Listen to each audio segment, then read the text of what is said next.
Hey everybody, welcome back to another episode of Nookie Hookers Fishing. Today I was going to do a video on shad fishing. For those of us that are familiar with the Columbia River from Bonneville all the way up as far as these shad are going to run to spawn. And I'm just sitting here looking at the numbers. Today's June 1st. The numbers are getting better and better, and I'll show you what I'm talking about. For those, I use Columbia River Dart. www.cbr.washington.edu/dart, and that can get you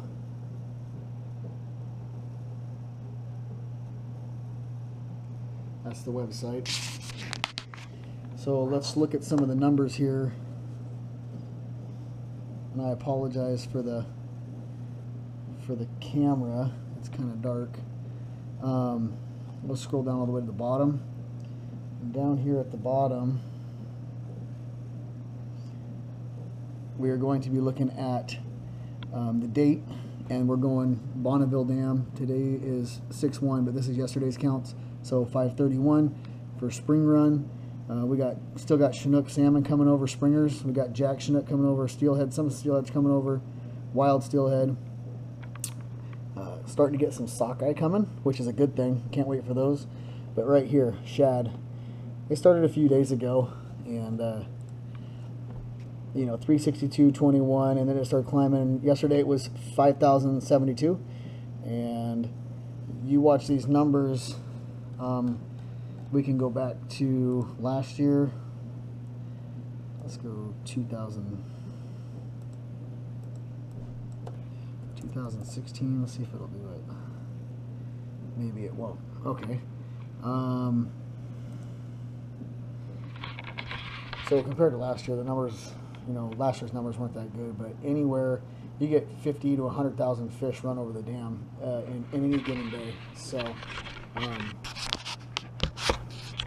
like I said, those fish are starting to come over now, and it won't be too long, and we'll have just drones and drones of shad coming through, and they're fun to catch. The kids get out and catch them, and we use them for sturgeon bait. We like to keep the smaller ones, use them for sturgeon bait. A lot of people use them for crab bait, take them back to the ocean, use them for crab bait. So let's run out to the shop, and I'll show you how I'm rigging these up, and how you guys can rig them up and catch a lot of shad. All right, everybody, so we're out here in the Nookie Hookers compound, fishing compound, where we keep all the gear at. And so let me just go over a few of the basics. What I'm using, me personally, using for shad fishing below Mcnary Dam and also below Ice Harbor. I'll do the same thing. Now this is for a setup as far as I'm going to be fishing out of my boat here and have 4 or 5 rods out and rod holders. If I'm taking the kids or I'm taking my buddies or whatever. And so basically what I'm going to be using is, any rod will really work as long as it's got a good backbone to it, but I'm using my walleye trolling rod, my Lamaglass XP, paired up with my Daiwa Tatula, the 7.3, and I'm running 20-pound braid on this thing. This is my like I said, my walleye rod. So when I'm pulling plugs or I'm pulling bottom walkers and harnesses for walleye, so it works great for shad fishing as well. So like I said, the Lamaglass XP, it's a 7. I want to say it's a 7.7, I believe. 7.6. Like I said, with that Daiwa Tatula. So we're running that. I'm running the braid. What I'm doing is Brad's Killer Fishing Gear makes these divers like that. That's probably one of their bigger Brad's divers. I prefer like the medium, that one there, direct tie, or even with a swivel, and then you can attach your thing here. What I like to do though is I like to use the Brad's rattlers. I like using these Brad's. What I'll do is I will take these, be very, very careful, and I remove the front hook.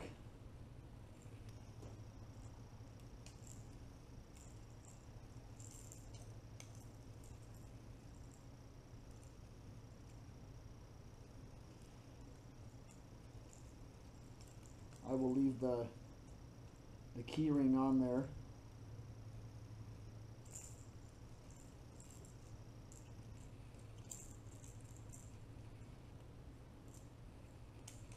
Try not to take too much paint off of the wiggler there. But there's the hook. No hook on the front. I'll leave the hook on the back. The reason why I'm leaving the hook on the back is because when you're running these things in 10 to 20 feet of water, and you get a walleye that comes up and feels aggressive, it's going to hit the back of this, and you never know. You're going to catch. Well, I've caught walleye doing this, so you never know. You get a walleye while you're shad fishing.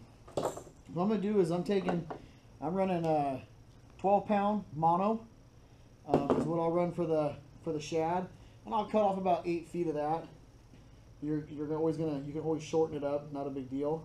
I'm going to tie my brads direct onto my 20-pound mono or braid,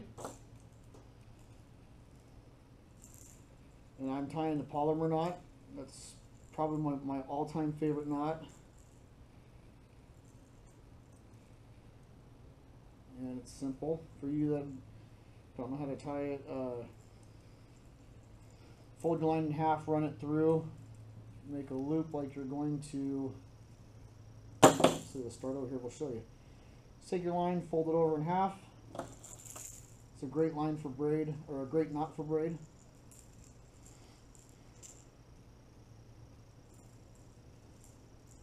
Run that folded piece of line through the eye.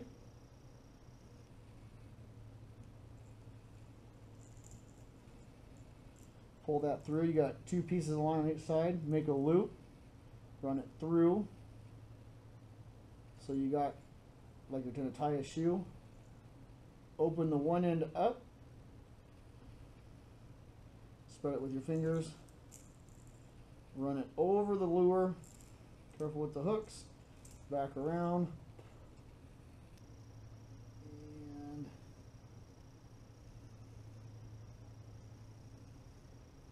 pull both pieces through. Get it a little wet. Give her a little pull. That there's a polymer knot, super, super strong. You're going to grab a duo lock, a duo snap lock. I'm going to take our 8 feet of mono, and we are going to polymer knot the duo lock. Once again, fold your line in half, make a loop like you're going to tie a shoe, run it through the middle, pull it, open it up, run it back through.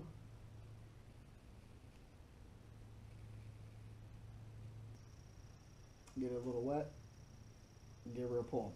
There you go.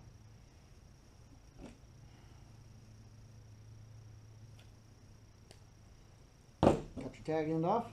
Now you've got one side with the dual lock. Roughly about 6 foot a leader you've got there now. Now what I like to run for the shad bait, I personally like to run, I've always used the Dick Knight spoon, and I use the Wee Knight, and I like the pink and white. I've also had very good luck on the green and white. Last year we decided, David Dean over at Bent Rod Tackle and Marine down here, he told me about the Shad Killers, the jigs, Shad Killer jigs. They're made in Hermiston, Oregon. I've talked these up before. They've got all kinds of cool colors.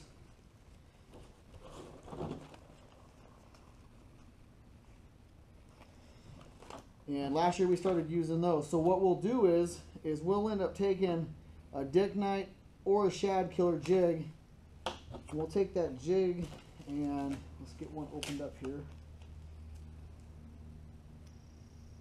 And I like it. They come in the nice sealable bags.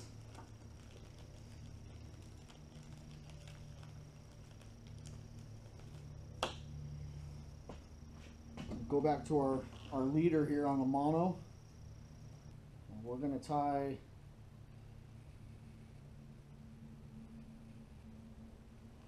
one of these Shad Killer jigs to this mono.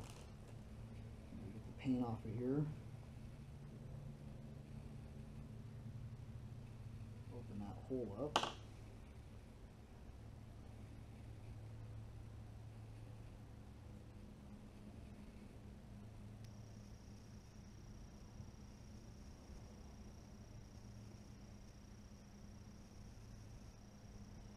The thing you got to remember with shad, they have a real soft mouth. They fight really good. They're fun to catch, especially if the current's ripping.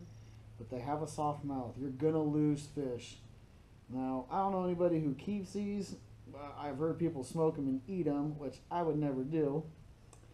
Again, we use them for sturgeon bait, and I know people who use them for crab bait. Grind them up, put them in the crab pots on the ocean. So, these shad killers, they got a real just pretty bright skirt on them. The hook's not real big. You don't need it to be big, but the heads are different colors. So there you go. So you got about a 6 to 8 foot leader on a shad killer, or you can tie a weed dick knight on there. Take your dual lock, open her up.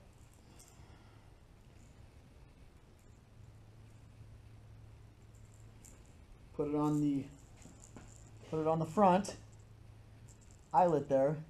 Now when this dives down, it'll stay out of the way. You can see the line. It'll stay out of the way, and this other hook will be back here, and you can get a walleye to come up, or you've got your shad rig. That's how I'm running it. You can always run the Brad's divers. They're a good way to do it too. You can also back troll. If you get into some slack water, like last year we didn't have much current, we were trolling upriver for them. This year we have a great runoff. There's a lot of water moving, so we'll be anchoring up with our Columbia River anchor, and in about anywhere between 10 to 18 to 20 feet of water. And we let out between 50, probably 40 and 60, 70 feet of line, depending on what, if you're having much braid you're running or mono you're running, stuff like that. If you got line counters, that's a good thing. Maybe stagger some. We do by pulls, 1, 2. Sometimes we'll do 5. Sometimes we'll do 8. We'll stagger them out. We'll find out where the fish are running. You get into a big school of them. They're fun to catch. So that's how I'm rigging them up. Like I said, I like to use the Brads because you can catch walleye on them, and then save your hooks. Throw the hooks back on when you're done shad fishing here at the end of July, and they're good for walleye and salmon and steelhead. So enjoy the little clip I'm going to show you of the kiddos out there catching some shad. It's a blast. You guys get out there, have fun.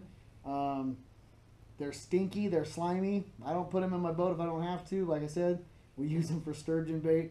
So stay tuned. We'll post another video here within the next couple weeks of us shad fishing, and then I'll show you how I'm also filleting those shad, cutting all the fins off, and how we're doing sturgeon fishing, and hopefully we can get on some big 10, 12 foot sturge. So again, guys, I appreciate it. Thanks for the views. Thanks for the support. Thanks for the comments. You guys want to see something, let me know. You guys have any questions, let me know in the comment section.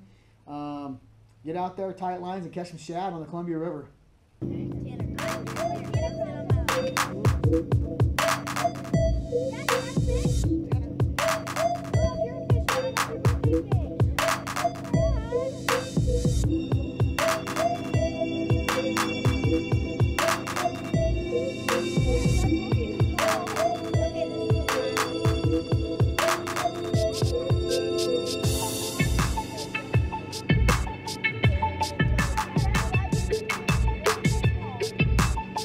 I told you I called for an order.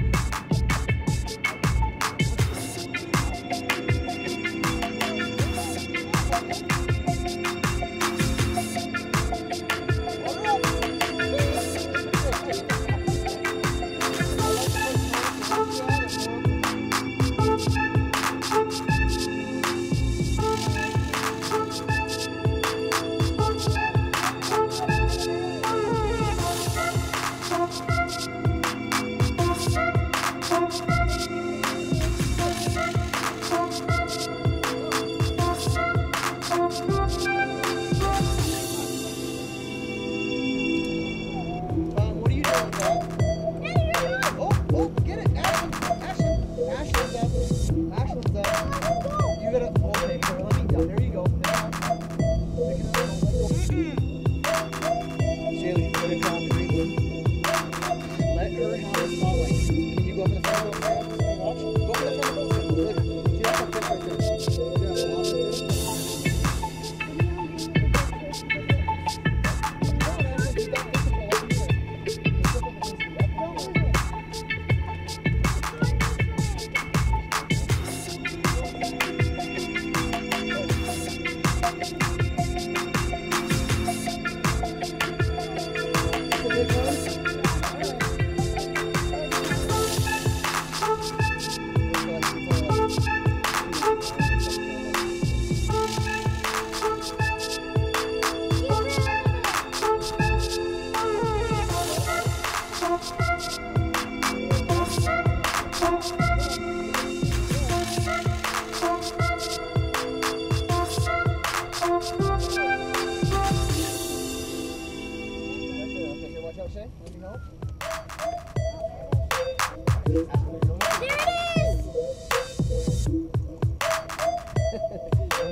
Everything's out of the way. Woo! Got it.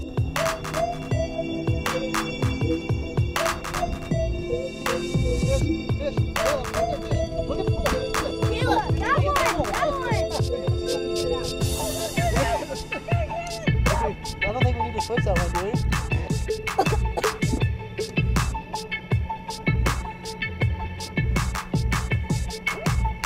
Keep it up.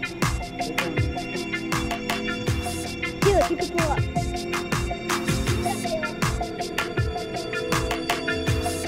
Keep reeling.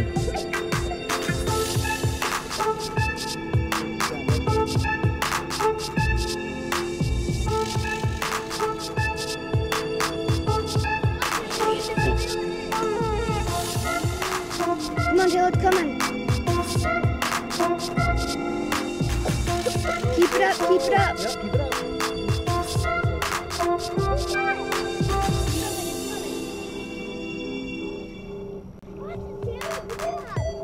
Alright, stop. That's it.